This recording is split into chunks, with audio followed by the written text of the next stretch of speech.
ஷாருக் கான் அவர்களோட நடிப்பில் அட்லி அவர்களோட இயக்கத்தில் ஜவான் படம் வந்து இன்னைக்கு ரிலீஸ் ஆகிருக்கு. ஒரு மிகப்பெரிய ஓப்பனிங் இந்த படத்துக்கு. ஸோ இந்த படத்தோட முதல் நாள் வசூல் எந்த அளவுக்கு இருக்க போகுது அப்படிங்கிறத பற்றி பேச போகிறோம். இது இல்லாமல் ஜவான் படம் வந்து அட்வான்ஸ் புக்கிங்கில் ஒரு மிகப்பெரிய ரெக்கார்டை வந்து பண்ணியிருக்கு. அது எவ்வளோ அப்படிங்கிறத பார்க்க போகிறோம். அப்புறம் ஜெயிலர் இதுவரையும் 28 நாள் வசூல் எவ்வளோ, 28 நாளில் ஒவ்வொரு ஸ்டேட்லேயும் எவ்வளோ வந்து லாபம் எடுத்திருக்கு அப்படிங்கிறத ரொம்ப தெளிவாக பார்க்க போகிறோம். ஸோ ஒரு மிகப்பெரிய லாபத்தை எடுத்திருக்கு ஜெயிலர் வெறும் 28 நாளில். ஸோ இது எல்லாத்தையுமே ரொம்ப டீட்டெயிலாக பார்க்க போகிறோம். இது இல்லாமல் இன்னும் சில படங்களோட வசூலையும் பார்க்க போகிறோம். அப்புறமா நம்ம சேனலில் ரொம்ப நாளாக கேட்கப்பட்டு இருந்த ஒரு படம் திருடா திருடி. ஸோ தனுஷ் அவர்களோட 3வது படம். ஸோ ஹேட்ரிக் ஹிட் அப்படின்னு சொல்லுவாங்க அந்த சமயத்தில். அந்த படத்தோட பாக்ஸ் ஆஃபீஸ் கலெக்ஷன் எவ்வளோ அப்படிங்கிறத பார்ப்போம். அப்புறம் இன்னைக்கு 7 இயர்ஸ் ஆஃப் ரெமோ சிவகார்த்திகேயன் அவர்களோட ஒரு மிகப்பெரிய ஹிட்டான படம். அந்த படத்தோட பட்ஜெட் என்ன, வசூல் என்ன, ஷேர் என்ன, ப்ராஃபிட் என்ன அப்படிங்கிறது கூட இந்த வீடியோவில் பார்ப்போம். ஸோ வீடியோக்குள்ள போகிறதுக்கு முன்னாடி நம்ம சேனலை நீங்கள் சப்ஸ்கிரைப் பண்ணல அப்படின்னா பண்ணிடுங்க. பக்கத்தில் இருக்க பெல் ஐகானை பிரஸ் பண்ணிடுங்க. வாங்க வீடியோக்குள்ள போகலாம். நேற்று வீடியோவில் நான் ஒரு ஃப்ரேம் ஒன்று வச்சுருந்தேன். 2 பேர் சில் அவுட்டில் டான்ஸ் ஆடுற மாதிரி. அதை நிறைய பேர் தப்பாகவே கெஸ் பண்ணியிருந்தீங்க. சில பேர் மட்டும் தான் கரெக்டாக சொல்லியிருந்தாங்க. ஸோ அது என்ன ஃப்ரேம், என்ன படம் அப்படிங்கிறத கரெக்டாக பார்த்துட்டு வாங்க.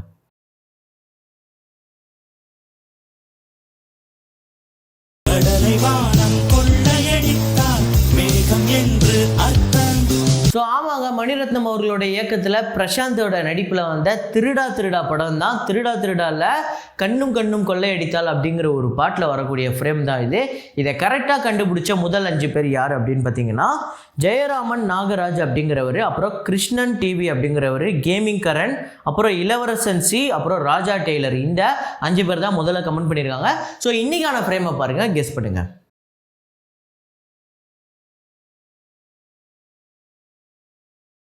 ஸோ வசூலுக்குள்ளே போகிறதுக்கு முன்னாடி இன்னொரு முக்கியமான விஷயம் என்ன அப்படின்னு பார்த்தீங்கன்னா, நம்ம வந்து ரொம்ப நாளாக இந்த சினிமா லைவ் வந்து பண்ணணும், சினிமா சம்மந்தப்பட்ட ஒரு லைவ் ஒன்று பண்ணணும். ஸோ உங்கள் எல்லாருக்கூடையுமே ஒரு இன்ட்ராக்ஷன் ஒன்று பண்ணணும் அப்படின்னு நான் வந்து விருப்பப்பட்டேன். ஸோ 2-3 வாட்டி பிளான் பண்ணேன். போன வாரம் கூட நம்ம லைவ் பண்ணலாம் அப்படின்னு சொல்லிட்டு கம்யூனிட்டி டேப்பில் கூட போட்டேன். நிறைய பேர் வெயிட்டிங்லாம் போட்டிருந்தீங்க. ஸோ மேபி இந்த வாரம் வந்து என்னால் வர முடியும்னு நினைக்கிறேன். இந்த வாரம் சனிக்கிழமையோ இல்லை ஞாயிற்றுக்கிழமையோ நம்ம கன்ஃபார்மாக லைவ் பண்ணுறோம். ஸோ லைவ் பண்ணலாமா வேணாமா அப்படிங்கிறத கமெண்ட்டில் போடுங்க. அதுக்கடுத்ததாக RTX அந்த படத்தோட மலையாளம் படம், அந்த படத்தோட கலெக்ஷன் டே 13 கேரளாவில் 2,07,00,000, வேர்ல்டு வைடு 3,15,00,000. ஸோ கேரளாவில் இதுவரையும் 41,17,00,000, வேர்ல்டு வைடு 57,27,00,000 வந்து இந்த படம் வந்து வசூல் பண்ணியிருக்கு. அப்புறம் ஓ மை காட் 2 அந்த படத்தோட டே 27 கலெக்ஷன் இந்தியாவில் 37,00,000, வேர்ல்டு வைடு 41,00,000 வந்து வசூல் பண்ணியிருக்கு. இதுவரையும் 166,59,00,000, வேர்ல்டு வைடு 198,59,00,000 வந்து வசூல் பண்ணியிருக்கு.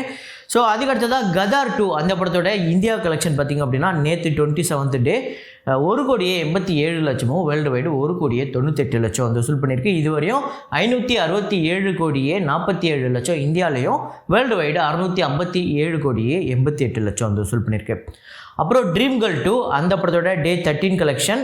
ஸோ இந்தியாவில் 2,37,00,000, வேர்ல்டு வைடு 2,54,00,000 வந்து வசூல் பண்ணியிருக்கு. இந்தியாவில் மட்டும் இதுவரையும் 13 நாளில் இந்த படம் 103,56,00,000, வேர்ல்டு வைடு 121,86,00,000 வந்து வசூல் பண்ணியிருக்கு.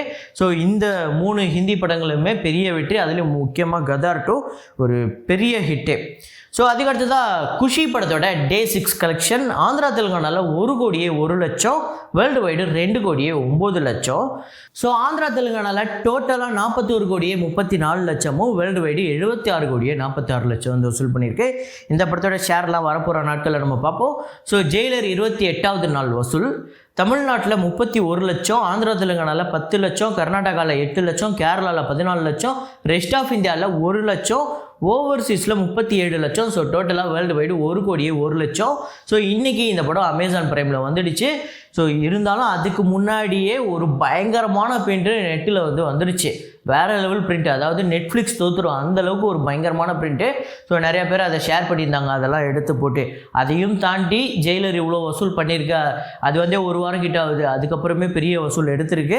அப்புறம் ஜெயிலர் படத்தோட டோட்டல் பாக்ஸ் ஆஃபீஸ் கலெக்ஷன் தமிழ்நாட்டில் 182,61,00,000, ஆந்திரா தெலுங்கானாவில் 70,81,00,000, கர்நாடகாவில் 56,35,00,000, கேரளாவில் 52,48,00,000, ரெஸ்ட் ஆஃப் இந்தியாவில் 12,64,00,000, ஓவர்சீஸில் 204 கோடியே 50 லட்சமும், வேர்ல்டு வைடு 579 கோடியே 39 லட்சம் இந்த படம் வந்து வசூல் பண்ணியிருக்கு 28 நாளில்.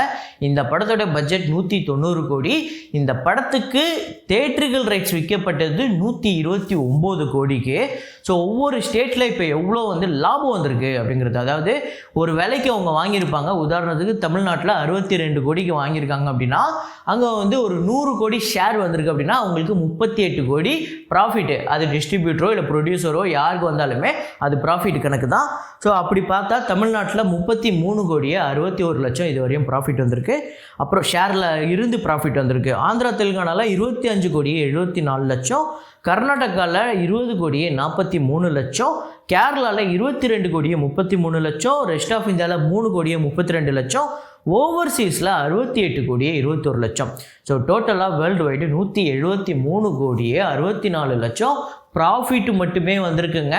ஸோ ஒவ்வொரு ஸ்டேட்லேயுமே மிகப்பெரிய ப்ராஃபிட்டை கொடுத்துருக்கு. ஆந்திரா தெலுங்கானாவாக இருக்கட்டும், கர்நாடகாவாக இருக்கட்டும், கேரளாவாக இருக்கட்டும், முக்கியமாக தமிழ்நாட்டிலையும் பெரிய ப்ராஃபிட் இந்த படம். அதே மாதிரியே ஓவர்சீஸில் பெரிய ப்ராஃபிட். இது இல்லாமல் இந்த படம் ஓடிடியில் வந்தது, satellite, dubbing rights, audio rights அப்படின்னு சொல்லிட்டு எக்கச்சக்கமாக பணத்தை வாரி அப்படியே லாபத்தை வாரி அரைச்சிருக்கு இந்த படம், ஜெயிலர் படம். அதுதான் உண்மை. அதுக்கு அடுத்ததான் ஜவான். ஸோ ஜவான் இன்னைக்கு ரிலீஸ் ஆகிருக்கு. ஸோ ஷாருக் கான் அவர்களோட படம். நம்ம அட்லி இங்கே தமிழ் டைரக்டர், ஒரு இந்தியாவோட ஒரு பிக்கஸ்ட் ஸ்டார். இன்னைக்கு அவர் தான் நம்பர் 1. ஸோ கடைசியாக பத்தான் வரையும் பார்த்தா இப்போதைக்கு அவர் தான் இந்தியாவிலே நம்பர் 1 ஸ்டார். அதை நம்ம அக்ரி பண்ணி தான் ஆகணும். அப்படிப்பட்ட ஒரு நம்பர் 1 ஸ்டாரை ஒரு தமிழ் டைரக்டர் போய் இங்கே ஒரு பெரிய பட்ஜெட் படம் எடுத்து அதுக்கு பெரிய ஓப்பனிங் வருது அப்படிங்கும்போது மிகப்பெரிய விஷயம். அதே நேரத்தில் அந்த படம் நல்லா இருக்குங்கிற பட்சத்துக்கு இன்னும் பெரிய பட்டானோட பெரிய கலெக்ஷன் ஆகிறதுக்கு பாசிபிள் இருக்குது. ஸோ நீங்கள் படம் பார்த்துட்டீங்க அப்படின்னா எப்படி இருக்குது அப்படிங்கிறது கமெண்ட்டில் போடுங்க. ஸோ ரொம்ப வைலன்ஸ் இந்த படத்துலேயும் இருக்கா அப்படிங்கிறதையும் கமெண்ட்டில் போடுங்க. ஏன்னா வைலன்ஸ் தொடர்ந்து எல்லா படங்கள்லையும் வந்துக்கிட்டு இருக்குது. வயலன்ஸ் படங்கள் தான் பெரிய ஹிட் ஆகிக்கிட்டும் இருக்குது. ஸோ ஜெயிலர் அதுக்கு உதாரணம், விக்ரம் அதுக்கு உதாரணம், கேஜிஎஃப் உதாரணம், இப்போ ஜவானுமே அந்த வரிசையில். ஸோ அதாவது ஆக்ஷன் சீன் இல்லை, நான் சொல்கிறது வைலன்ஸ். அது உங்களுக்கு புரியும் அப்படின்னு நான் நினைக்கிறேன். ஸோ இப்போதைக்கு ஜவான் அப்படிங்கிறது ஒரு மிகப்பெரிய ரெக்கார்டை பண்ணியிருக்கு. எதில் அப்படின்னு பார்த்தீங்கன்னா அட்வான்ஸ் புக்கிங்கில். அதாவது அட்வான்ஸ் புக்கிங்கில் 54 கோடி கிட்ட அட்வான்ஸ் புக்கிங்கில் இந்தியாவில் மட்டுமே பண்ணியிருக்கு. ஆல்ரெடி இருக்கக்கூடிய பெரிய பெரிய ரெக்கார்டு, அதாவது கேஜிஎஃப் 2, இதுக்கு முன்னாடி இருந்த பட்டான், அந்த மாதிரி நிறையா அந்த ரெக்கார்டு எல்லாத்தையுமே புக்கிங்கில், அட்வான்ஸ் புக்கிங்கில் இந்த படம் வந்து பிரேக் பண்ணியிருக்கு. ஸோ Day 1 கலெக்ஷன் இப்போ அந்த ப்ரெடிக்ஷனை இப்போ நம்ம பார்ப்போம். தமிழ்நாட்டில் 7லேருந்து 8 கோடி வரையும் வந்து வசூலாகிறதுக்கு பாசிபிள் இருக்குது. ஸோ கர்நாடகாவில் 8லேருந்து 9 கோடி, அப்புறம் ஆந்திரா தெலுங்கானாவில் 10லேருந்து 12 கோடி, கேரளாவில் 3லேருந்து 4 கோடி வந்து கேரளாவில் மட்டுமே வந்து வசூலாகும். அப்புறம் ரெஸ்ட் ஆஃப் இந்தியாவில், சவுத் இந்தியா இல்லாமல் மற்ற ஸ்டேட்டில், மற்ற ஊரில் இந்த படம் வந்து 55லேருந்து 62 கோடி வரையும் வசூலாகிறதுக்கு பாசிபிள் இருக்குது. அப்புறம் டோட்டலாக இந்தியா முழுக்க 83லேருந்து 95 கோடி வரையும் வசூலாகிறதுக்கு பாசிபிள் இருக்குது. ஸோ 83ங்கிறதே குறைஞ்சது தான். ஸோ அதுக்கும் மேலே வந்து அதிகமாக ஆச்சு அப்படின்னாலே பெரிய விஷயம். அப்புறம் ஓவர்சீஸில் 30லேருந்து 40 கோடி, அதுக்கும் மேலே வந்ததுன்னா போனஸ் தான், ஒரு மிகப்பெரிய வசூல். ஸோ இப்போதைக்கு பட்டான் அப்படிங்கிறது 36 கோடி ஓவர்சீஸில் Day 1 கலெக்ஷன் இருக்குது. அதை இந்த படம் பிரேக் பண்ணுதா இல்லையா அப்படிங்கிறத பார்ப்போம். அப்புறம் இந்த Day 1 ஹையஸ்ட் கிராசிங் கலெக்ஷன்லேயே வேர்ல்டு வைடு RRR நம்பர் 1ல் இருக்குது.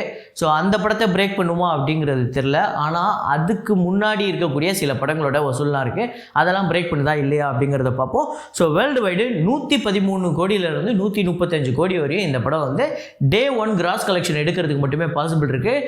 இதோட அதிகமாக வரதுக்கு தான் பாசிபிள் இருக்குது. ஏன் அப்படின்னு கேட்டிங்கன்னா இந்த படத்துக்கு மிகப்பெரிய ஓப்பனிங் இருக்குங்க, மிகப்பெரிய ஓப்பனிங். ஸோ இந்த படம் அந்த ட்ரெய்லர் பார்த்ததுக்கப்புறமே நிறைய பேர் மிரண்டாங்க. மேபி சாங்ஸ் மட்டும்தான் நல்லா இல்லை, அனிருத் கொஞ்சம் சொதப்பி விட்டார். அப்புறம் இந்த படத்தில் வந்து நம்ம விஜய் அவர்கள் வந்து கேமியோ இருக்கார் அப்படின்னு சொல்லிட்டு ஒரு 2-3 நாளாக ஒரு ரூமர் போயிட்டு இருந்தது. இன்னைக்கு காலையில் கூட சில பேர் படம் பார்த்துட்டு வந்துட்டு ஆமாம் விஜய் இருக்காரு அப்படி இல்லாமல் சில பேர் சொன்னாங்க. நான் கூட நம்பிட்டேன். கடைசியில் பார்த்தா விஜய்லாம் இல்லை, சஞ்சய் தத் தான் வந்து பண்ணியிருக்காரு. அவர் தான் எல்லா லாங்குவேஜ்லேயுமே வராரு. ஸோ சஞ்சய் தத் தான் வந்து இப்போதைக்கு கேமியோ பண்ணியிருக்காரு. இந்த ஜவான் படத்தை நீங்கள் பார்த்துருந்தீங்கன்னா எப்படி இருக்குது அப்படிங்கிறத கமெண்ட்டில் போடுங்க. ஸோ அதுக்கடுத்து தான் ரெமோ படம். ஸோ ரெமோ அப்படிங்கிறது இன்னையோட 7 வருஷம் ஆகிடுச்சு. 2016ஆம் ஆண்டு வந்தது. இந்த படம் அப்படிங்கிறது ஒரு கத்தி மேலே நடக்கிற மாதிரி, நம்ம சில படங்களுக்கு தான் அப்படி சொல்லுவோம், அது கத்தியில் நடக்கிற மாதிரி, கத்தி மேலே அந்த இதில் நடக்கிற மாதிரி கொஞ்சம் ஸ்லிப் ஆச்சுன்னா அவ்வளோதான் அறுத்துரும். அந்த மாதிரி ஒரு விஷயந்தான். என்னென்னா எப்போவுமே வழக்கமாக ஒரு பயங்கர ஆக்ஷனாக வரக்கூடியவரோ இல்லை பயங்கர வளர்ந்து வரக்கூடிய ஒரு நடிகரோ இந்த ரிஸ்க்கை எடுக்கவே மாட்டாங்க. என்னென்னா பெண் வேடமிட்டு நடிக்கக்கூடிய அந்த விஷயத்த பண்ணவே மாட்டாங்க. பெரிய பெரிய நடிகர்கள் பண்ணுறது ஓகே, பெரிய ஹீரோ ஆனதுக்கப்புறம் நான் ஒரு ட்ரையல் ஒன்று பண்ணுறேன், இந்த மாதிரி இது ஒரு எரர் ஆனாலும் பரவாயில்ல, ஒரு ஃப்ளாப் ஆனாலும் பரவாயில்ல, இவர் பண்ணிட்டாரு அப்படிங்கிற மாதிரி இருக்கும். ஆனால் அதுவே கொஞ்சம் சொதப்பிடிச்சு, வளர்ந்த ஒரு ஹீரோவுக்கு சொதப்பிச்சுன்னா அது காலி. ஸோ அந்த விஷயத்தில் இந்த படத்தில் சிவகார்த்திகேயன் உண்மையிலே அந்த விஷயத்துக்காக எஃபர்ட் போட்டு பண்ணது அப்படிங்கிறது அதுக்கு மிகப்பெரிய சல்யூட். அதே மாதிரியே இந்த படம் அவ்வளோ சூப்பராக இருக்கும், எனக்கு தெரிஞ்சு அவ்வளோ கலர்ஃபுல்லாக இருக்கும், சூப்பராக இருக்கும். பயங்கர அந்த பிஜிஎம்லேருந்து லவ் சாங்ஸ்லேருந்து எல்லா சாங்குமே சூப்பராக இருக்கும். முக்கியமாக கீர்த்தி சுரேஷ் இந்த படத்தில் ரொம்ப அழகாக இருப்பாங்க. இந்த படம் உங்களுக்கு எத்தனை பேர் ஃபேவரட் அப்படிங்கிறத கமெண்ட்டில் சொல்லுங்கள். இந்த படம் வசூல் ரீதியாக ஒரு மிகப்பெரிய விஷயத்தை பண்ணியிருக்கேன். தமிழ்நாட்டில் 49,95,00,000, கேரளாவில் 3,50,00,000, கர்நாடகாவில் 2,60,00,000, ஆந்திராவில் 2,80,00,000, ரெஸ்ட் ஆஃப் இந்தியாவில் 60,00,000, ஓவர்சீஸில் 17,60,00,000, வேர்ல்டு வைடு 76,95,00,000, கிட்டத்தட்ட 77 கோடி இந்த படம் அப்போவே வசூல் பண்ணியிருக்கு. இந்த படத்தை 4 மணி ஷோலாம் போட்டாங்க. அந்த சமயத்தில் 4 மணி ஷோ போடணும் அப்படின்னா ஒரு பெரிய ஸ்டாராக தான் இருக்கணும். ஆனால் சிவகார்த்திகேயனுக்கு போட்டாங்க. அதுக்கப்புறம் அவர் இந்த படம் ஹிட் ஆனதுக்கப்புறமே அவர் நிறைய பிரச்சனையை சந்தித்தார். நிறைய பேர் அவர் மேலே கங்கண கடி சுற்றி இருந்தாங்க. ஸோ அதெல்லாம் உங்களுக்கு தெரியும். ஸோ இந்த படத்தோட பட்ஜெட் 33 கோடி, தேட்ரிக்கல் ரைட்ஸ் 27 கோடிக்கு போயிருக்கு. இந்த படத்தோட ஷேரு 42,30,00,000, ப்ராஃபிட் மட்டுமே 14,70,00,000 வந்திருக்கு. ஒரு பிக்கெஸ்ட் பிளாக் பஸ்டர். இந்த படம் உங்களுக்கு எத்தனை பேர் ஃபேவரட் அப்படிங்கிற சொல்லுங்கள். அதுக்கு அடுத்ததான் ரொம்ப நாளாக நம்ம சேனலில் கேட்கப்பட்டு இருந்த ஒரு படம் திருடா திருடி. ஸோ தனுஷ் அவர்களோட 3வது படம். ஸோ ஹேட்ரிக் ஹிட் அப்படின்னு சொன்னாங்க. இப்போ நிறையா போஸ்டர்லேயே ஹேட்ரிக் ஹிட்டு, தொடர்ந்து 3 வெற்றி அப்படின்னு எல்லாமே போட்டாங்க. இந்த படத்தோட முக்கியமான ஹிட்டுக்கு காரணமே அந்த பாட்டு தான். மன்மதராசா வேற லெவல் ஹிட்டுங்க. பட்டி தொட்டியெல்லாம் எங்கே போனாலும் அந்த பாட்டு தான் ஓடிக்கிட்டு இருக்கும். மேபி இன்னைக்கு இந்த யூடியூப்பு சோஷியல் மீடியாலாம் இருக்கிற காலகட்டத்துக்கு அந்த பாட்டு வந்துருந்துச்சுன்னா அந்த 300-400 மில்லியன் அப்படிங்கிற அந்த விஷயத்தெல்லாம் தூக்கி அடிச்சுட்டு போயிருக்கோம். அப்படிப்பட்ட ஒரு பாட்டு. இந்த படத்தோட பட்ஜெட் அப்படிங்கிறது 5 கோடி. தமிழ்நாட்டில் பார்த்திங்க அப்படின்னா 10 கோடி வசூலாகிருக்கு. வேர்ல்டு வைடு ஓவர்சீஸ் மற்ற ஸ்டேட்லாம் சேர்த்து 1 கோடி வசூலாகிருக்கு, 11 கோடி. இந்த படத்துக்கு ஷேர் 6,25,00,000. ஸோ இந்த படம் ஒரு சூப்பர் ஹிட் அப்படின்னு சொல்லலாம். இந்த படத்தோட டைரக்டர் சுப்பிரமணியம் சிவா. ஸோ இவர் அதுக்கு அடுத்ததாக தனுஷை வச்சு இன்னொரு படம் எடுத்தார். அதோட காலியானார். அவ்வளோதான். சீடன் அப்படின்னு ஒரு படம் எடுத்தார். அவ்வளோதான், சொல்லி முடிஞ்சிச்சு. ஸோ இந்த திருடா திருடியே பயங்கர ஜாலியாக தான் இருக்கும். சில இடத்துல மட்டும் கொஞ்சம் ஓவர் கிளாமராக இருக்கும்.